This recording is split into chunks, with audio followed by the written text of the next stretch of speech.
শাকে যে পুষ্টিগুণ আছে সেটা অন্য কোনো সবজিতে এত পুষ্টিগুণ থাকে না। কি বলেন আপনারা? শাক পছন্দ করেন তো নাকি পছন্দ করেন না? আসসালামু আলাইকুম সবাইকে। কেমন আছেন সবাই?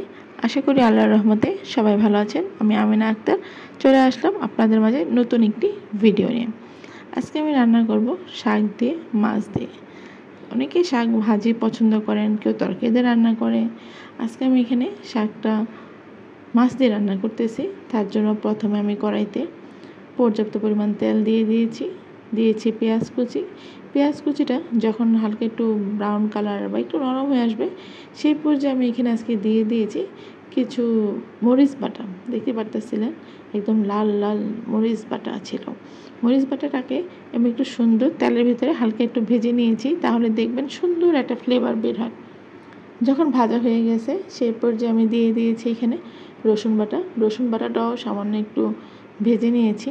ভাজা হয়ে গেছে। ভাজা হওয়ার পরে আমি দিয়ে দিয়েছি এখানে টমেটো ব্লেন্ডার করছিলাম টমেটোই ছিল। টমেটোটা মানে ডিপে সংরক্ষণ করা ছিল তো তাই আর কি।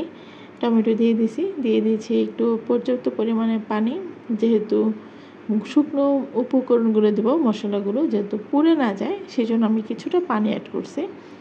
পানি দেওয়ার পরে দিয়ে দিলাম আমি পরিমাণ মতো লবণ, পরিমাণ মতো হলুদের গুঁড়ো এবং সামান্য মরিচের গুঁড়ো। যেহেতু আমি আগে কিছুটা মরিচ বাটা দিয়েছিলাম তাই আর কি মরিচের গুঁড়োটা আপনারা একটু দেখে দেবেন, অথবা আপনারা যেভাবে রান্না করেন। আমি আমার মন মতো রান্না করতেছি। আমি সমস্ত বাসায় যা যা থাকে তা দিয়ে রান্না করি। তো মানে বাইরের কোনো এক্সট্রা মশলা এগুলো আমি ব্যবহার করি না। আমি নর্মাল ঘরোয়া পদ্ধতিতে এই রান্নাটা পছন্দ করি। মশলাটা যখন কষানো হয়ে যাবে, তেলের উপরে মশলাটা উঠে আসবে, সেই পর্যায়ে আমি দিয়ে দিতেছি আগের থেকেই শাক পরিষ্কার করে ধুয়ে কেটে বেছে রেখেছিলাম।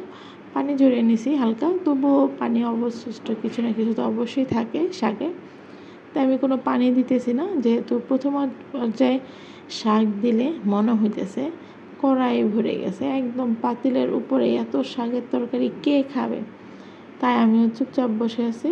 দেখি কিছুক্ষণ পর শাকগুলি যখন কমে আসবে সেই পর্যায়ে শাকগুলিকে একটু মশলার সাথে মাখিয়ে নেব আস্তে আস্তে সময় নিয়ে।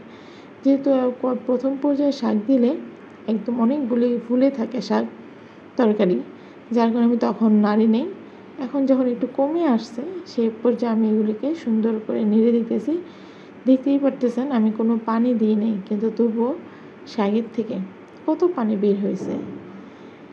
এই পানির উপরেই আমি শাকটাকে সুন্দরভাবে একটু কষিয়ে নিব।